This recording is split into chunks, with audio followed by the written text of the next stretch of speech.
Fala galera, só lembrando que esse vídeo é patrocinado pela 1xBet, maior site de apostas do mundo e que é parceira antiga já aqui do canal do Garone. E a promoção continua.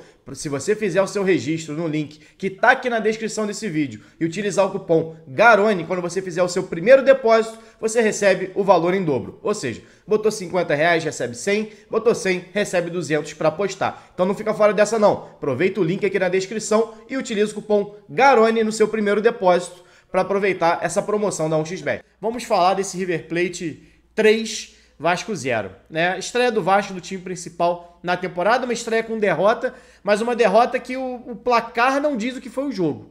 Né? A gente falava aqui até antes da bola rolar.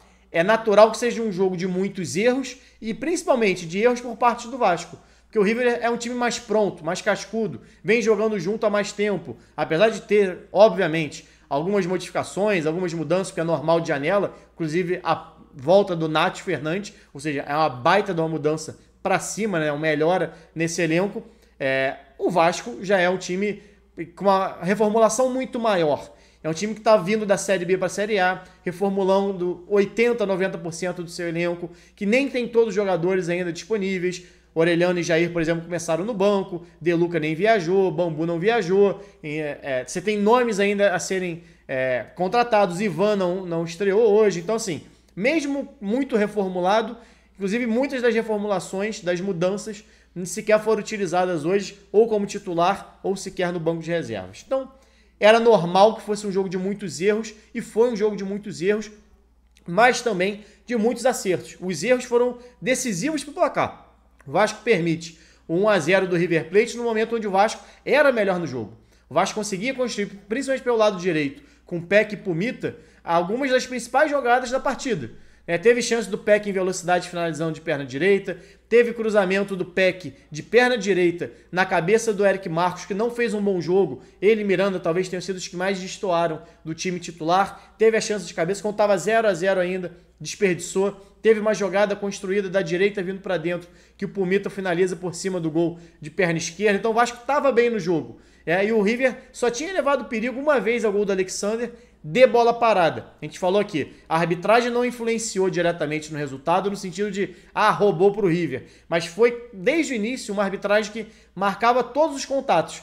E o Vasco demorou para entender isso. O River entendeu muito cedo. O River toda hora tinha uma falta próxima da área. O Vasco chegava forte, o jogador caía, dava falta. Foi assim que o Alfonso levou perigo ao gol do Alexander e foi assim que o River fez 1-0, uma batida do Nacho. O Vasco marcando em zona dentro da área, mas marcou e ficou parado. Né? A movimentação do time do River ninguém acompanhou. Achei um erro o Piton ficar no primeiro pau por não ser um jogador alto. Foi facilmente batido no primeiro pau. Pedro Raul não acompanhou a marcação. E o Vasco acabou saindo atrás do placar. Achei que o Alexander demorou um pouquinho. Não sei se ele deu um passo para fora antes e acabou saindo muito do gol. Parece que o gol estava vazio para o River fazer 1-0. E aí equilibrou o jogo. O Vasco vinha criando mais oportunidades, deu uma equilibrada, o River começou a gostar um pouquinho mais do jogo, levava perigo nas transições, principalmente pelo lado direito de ataque, esquerdo de defesa do Vasco, porque o Eric Marcos tinha dificuldade para a transição defensiva. Então sobrecarregava o Piton, e muitas vezes a gente viu o Figueiredo e a Gabriel tendo que ir lá fazer essa cobertura e levar perigo. Mesmo sem finalizar ao gol do Alexander, tinha espaço para conduzir essa bola. Vai jogar com seus laterais muito avançados, Figueiredo subindo bastante. Então, quando perdia essa bola, se não tivesse uma transição defensiva boa, organizada, dava espaço para o River e deu isso em muitos momentos. E não só a transição. A gente viu em alguns momentos o Léo, o Miranda, Zé Gabriel, Figueiredo, todos dentro do campo de ataque. Ou seja, se essa pressão mais alta não encaixasse, permitia o River fazer uma transição com facilidade. Então, em muitos momentos, foi o ponto forte do Vasco, essa marcação no campo ofensivo, dificultando a saída de bola do River Plate. O River, nos primeiros 15, 20 minutos, praticamente não passou do meio campo, funcionava muito bem essa marcação, mas nos momentos que, não sei se a perna cansou, se o River mesmo entrou um pouco mais no jogo, que o Vasco não conseguiu acertar tanto essas marcações mais altas, a transição defensiva não funcionou. Faltou isso ao Vasco, como faltou, inclusive, muitas vezes ao Red Bull Bragantino no ano passado, o time do Barbieri. Então é algo que o Barbieri precisa se preocupar, porque deu espaços em muitos momentos. Apesar do Vasco ter sido melhor e ter conseguido também, em outros momentos, incomodar o River nessa saída, inclusive levando perigo. Tanto no primeiro quanto no segundo tempo. Teve uma bola que o Jair recuperou na segunda etapa, que ele foi dar para o Peck, mas esticou demais. Teve a bola que o Nenê recuperou, deu para o Ignaldo, depois virou falta na entrada da área, a gente achou até que era pênalti. Então, assim, teve seus pontos positivos, às vezes, na mesma situação, pontos positivos e negativos. E depois o Vasco acaba sofrendo um segundo gol já no fim do primeiro tempo, numa tentativa de saída curta. Algo que o Vasco fez com qualidade muitas vezes, principalmente pelo lado esquerdo, com o Léo Pelé, que para mim foi um dos melhores em campo, se não foi o melhor em campo. Ele e Gabriel Peck, na minha visão. O Pumita vindo logo atrás também com destaque, assim como o Figueiredo, principalmente no primeiro tempo. Para mim são os 4 nomes de destaque. Eu vou individualizar um pouquinho mais na frente essa análise. Para quem está assistindo o corte, teremos outros cortes que estão falando desses jogadores.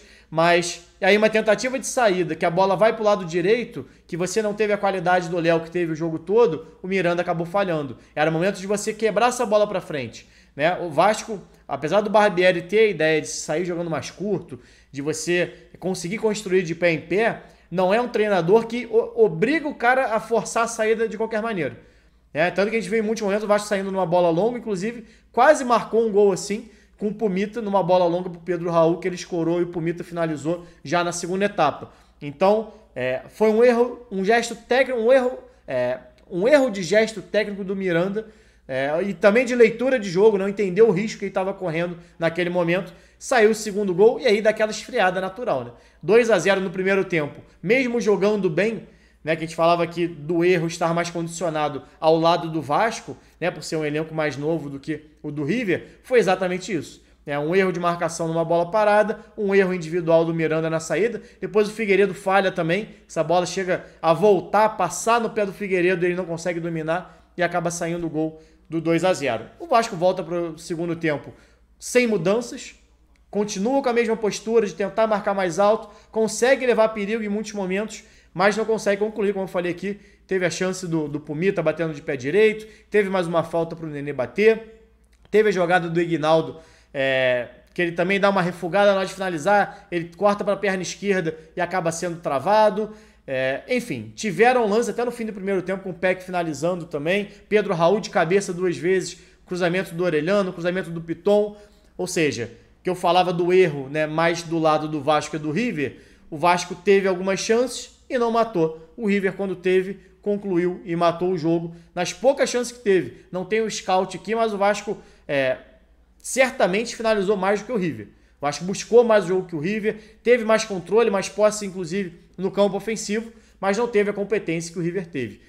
Aliás, no fim do primeiro tempo, teve um lance ainda do Nenê para o Piton dentro da área. Piton cara a cara com o goleiro, esperou a bola dar uma quicadinha, não conseguiu concluir com qualidade e aí acabou desperdiçando uma boa jogada. Então a gente teve o Piton dentro da área chegando para finalizar, Pumita mais de uma vez entrando na área para finalizar, Nenê finalizando, Figueiredo finalizando de fora, Peck finalizando mais de uma vez também, Orelhano finalizando de falta, enfim, Pedro Raul 2 vezes de cabeça. Oportunidades não faltaram ao Vasco. Faltou capricho, mas aí é muito natural, quem sempre fala aqui, início de temporada, primeiro jogo do ano. Mas Garoni, primeiro jogo do River também. O River está num nível técnico e coletivo, ou seja, tático, muito acima do Vasco. É um time que está jogando junto grande parte há muito mais tempo. Tem uma ideia de jogo pré-definida há muito mais tempo. O Vasco está passando por uma reformulação de elenco, de modelo de jogo, de momento, inclusive, de Série B para Série A, de associativo para SAF. Então, são muitas mudanças e era natural que sofresse nesse primeiro jogo, apesar de que sofreu bem menos do que eu imaginava. O jogo me surpreendeu positivamente pelo que o Vasco foi capaz de construir. O 3-0, para mim, muito mentiroso em relação ao que foi realmente o jogo. Mas, claro, diz também muito sobre o que é o momento de cada time, de um time mais pronto, que é o caso do River, e um time que está sendo estruturado praticamente do zero. Então era natural que isso acontecesse também.